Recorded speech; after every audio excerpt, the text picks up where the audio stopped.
సంవత్సరంలో 50 మంది ద్వారా సంవత్సరంలో 30 ప్లాట్లమ్మ. అంటే 50 మందిలో సంవత్సరంలో 50 మంది, దయచేసి మీరు రికగ్నైజ్ చేసుకోండి, 30 ప్లాట్లు అమ్మితే ఈ చెప్పిన ఎన్ని సౌకర్యాలు మనకి జరుగుతాయి. అయితే ఈ 50 మంది ఒక సంవత్సరంలో ఎన్ని ప్లాట్లు అమ్మితే 30? 2 కాలేదు, 1 కంటే కూడా తక్కువే. బాగా తక్కువ రూపాయి మనం 75 పైసలు మాత్రం 30 ప్లాట్లే కదా. మనం ఉన్నది 50 మంది కాదు, ఇందులో 20 మంది దొంగలు ఉండొచ్చు అని విషయం కాదు.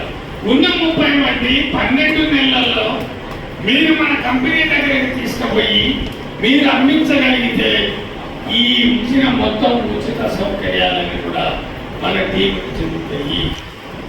అంటే సంవత్సరం మొత్తం మీద కూడా 50 మందితోని 30 ప్లాట్లు అంటే ₹1,00,00,000 అంటే 75 పైసల మందం కూడా మనం సర్వీస్ చేయలేకపోతే ఈ సంస్థకి మన వికలాంగులు అంటే తల్లిదండ్రులు కొంతమంది దురదృష్టమని నేను అనలేక కర్మ వాళ్ళు అనుభవించాలి. నాగేశ్వరరావు గారు చెప్పినట్టు ఆ ప్రకృతి వల్ల కాళ్ళు చేతులు లేదు లాగానే మనం తయారు. అంటే నేను మీకు చెప్పదలుచుకున్న విషయం ఏంటంటే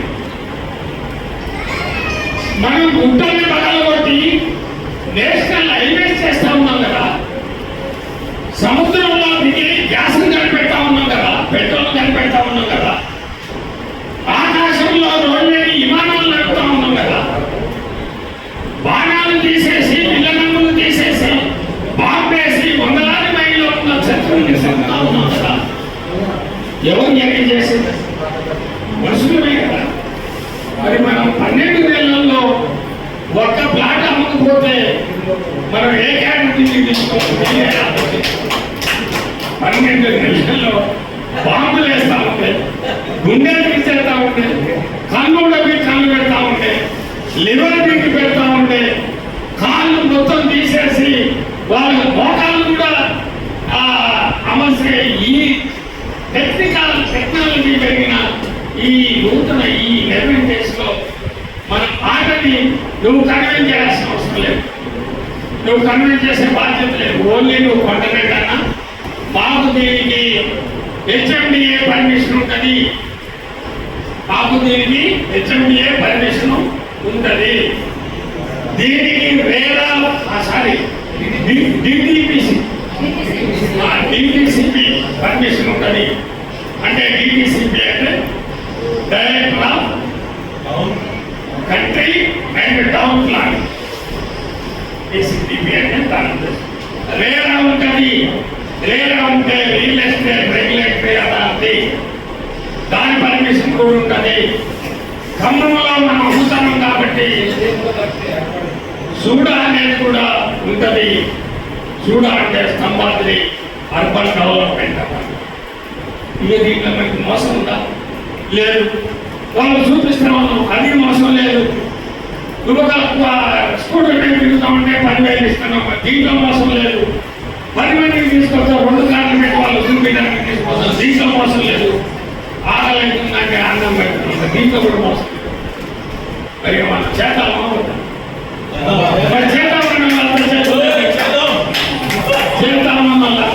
చేతులు లేపండి. మీకు అభినందనలు నేను తెలియజేస్తున్నాను. రెండోది ఏంటంటే వ్యక్తిగతంగా సాంబయ్య గారు లాంటోడు, రామారావు గారు లాంటోడు, యేసు గారు లాంటోడు, సీతారాములు లాంటోడు, మురిమిలా లాంటిది, కృష్ణప్రియ ఇంకా కన్ను దేవాలయ చరిత్ర ఎన్నిందో ఇప్పుడు CNN గారు వాళ్ళంతా భయపడతాం. ఎందుకంటే కృష్ణప్రియ అనే అమ్మాయికి ఒక ఆర్గనైజేషన్, విశ్వ హిందూ పరిషత్ అనే ఆర్గనైజేషన్, ఆ దాంట్లో ఎక్కువ మంది కూడా వ్యాపారస్తులు అలాంటి సర్కిల్ ఎక్కువ ఉన్నట్టుగా నేను గమనించాను. మరి ఈ చౌదరీస్ మన వయసులందరూ తీసుకొచ్చి మన జేబీడీ మీద పెడితే మన కృష్ణప్రియ చెల్లె మరి మనం ప్లాట్ తీయగలుగుతాం లేదా? దాంట్లో నువ్వు ఉత్తమ శ్రేణిగా మీరు మహిళా వాళ్ళు ఉండాలని నేను కోరుకుంటూ, మీకున్న వ్యక్తిగతంగా పరిచయాలు ఉన్నాయి. ఈ విధంగా మళ్ళీ ప్రత్యేకంగా ఈ టీం కాకుండా టీం ద్వారా 50 మంది 30 మీరు అమ్మేది మీరు వ్యక్తిగతంగా మీకున్న తెలివితేటలతో అంటే చేసుకున్నారు. మీరు ఇంకా ఎక్కువ మంది చేసి 2 నెలలకు ఒక ప్లాన్ అడిగితే ఏంటంటే 12 నెలల్లో ఈ 6 ప్లాన్కి పెడితే ఒక సంవత్సరం నామినేళ్ళ జేవిని పెళ్లికి బహుమతి కూడా ఇస్తుందట. అది వాళ్ళిద్దరికే తెలుసు. మరి వాళ్ళు బాగా తిరిగి ఇద్దరు పెడుతున్నాయో నాకు తెలియదు, కానీ అంత పెద్ద బహుమతిని ఇవ్వడం కోసం కూడా ఈ సంస్థ, ఈ వ్యవస్థాపకులు, దీని ఆర్గనైజర్లు ఉన్నందుకు ఆ సంస్థలో నాకు వేదిక కల్పించి నాకు పరిచయం చేసిన చెల్లు కొండే గారికి సామాజిక ఉద్యమకారుడు మన 40-45 సంవత్సరాలనే జైలు జీవితాన్ని అనుభవించి పోలీసులతో ఏది దాన్ని ఏమంటారు అధికారం మీద దెబ్బతిని జైలు పాలైన ఉద్యమకారుడు మన రాంబాబు గారు లాంటి నేను ప్రత్యేకతూ మీరందరూ కూడా దీన్ని ఒక కార్యక్రమంగా నిత్యం మనం మతం నడుపుకోవడానికి కష్టం. దాని తర్వాత టిఫిన్ చేయడం ఎంత మనం బాధ్యతగా తీసుకున్నాం, మధ్యాహ్నం భోజనం చేయడం కూడా ఎంత బాధ్యత తీసుకుంటామో, రాత్రి పూట కూడా భోజనం చేయడం టిఫిన్ చేయడం ఎంత బాధ్యత తీసుకుంటాం. ఈ రియల్ ఎస్టేట్ బాధ్యతను కూడా మీరందరూ సౌహృదయంతో అర్థం చేసుకోండి, వారి తప్పని అర్థం చేసుకొని మీరు బాధ్యత తీసుకోవాలని కోరుతూ దాన్ని తీసుకొని ఇప్పుడు జేవిని రాంబాబు గారు ఒక ఓడి ఇవన్నీ చూసిన తర్వాత రాంబాబు గారు ఒక నిర్ణయానికి వచ్చారు. నేను మా నదులలో ప్రయాణం నేను ఓడనే తయారు చేస్తాను, ఆ ఓడలో సముద్రం మీద వదలా, ఆ సముద్ర ప్రయాణాన్ని ఆయన మొదలుపెట్టారు. సముద్రానికి మిత్రులారా జరిగిన పడదు. మరి రాంబాబు గారు ఆ ప్రయాణాన్ని మొదలుపెట్టారు. ఆయనకి తరిగి చేద్దామా లేకపోతే మళ్ళీ ఎనికి తిప్పి పంపుదామా, మనం తలకాయ ఉంచుకుందామా లేదా వీరుని తయారు చేద్దామా అనేది కూడా మీరందరూ సహృదయంతో ఆలోచించి ఆయన ఆస్వాదించాలని, ఆయన ఇప్పుడు మనకి నమ్ముకొని సముద్రంలో వాటర్ ప్రయాణం మొదలుపెట్టాడు. ఆయన దయచేసే బాధ్యతని ఇక్కడున్న జూనియర్ డైరెక్టర్లందరూ తీసుకోవాలని నేను కూడా అందులో భాగస్వామ్యం కోరుతూ ఈ అవకాశం ఇచ్చిన మీకు ఇక్కడ ఉన్న పెద్దలకు